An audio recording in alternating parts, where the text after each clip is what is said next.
শেরপুরে ঝিনাইগাতি উপজেলার তাওয়াকুচা সীমান্ত দিয়ে ভারত থেকে দুই ব্যক্তির বাংলাদেশে অনুপ্রবেশের চেষ্টা ব্যর্থ করে তাদের ফেরত পাঠিয়েছে বর্ডার গার্ড বাংলাদেশ।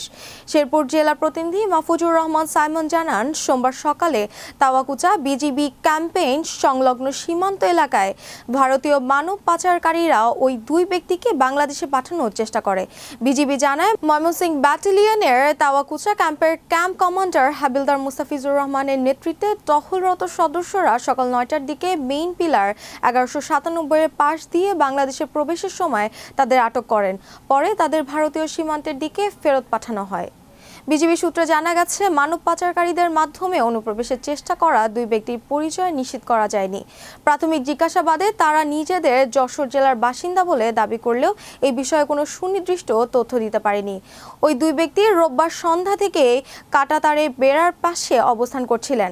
সোমবার সকাল ৯টার দিকে তারা বাংলাদেশের ভেতরে প্রবেশ করলে বিজিবি তাদের আবার সীমান্তের ওপারে পাঠিয়ে দেন।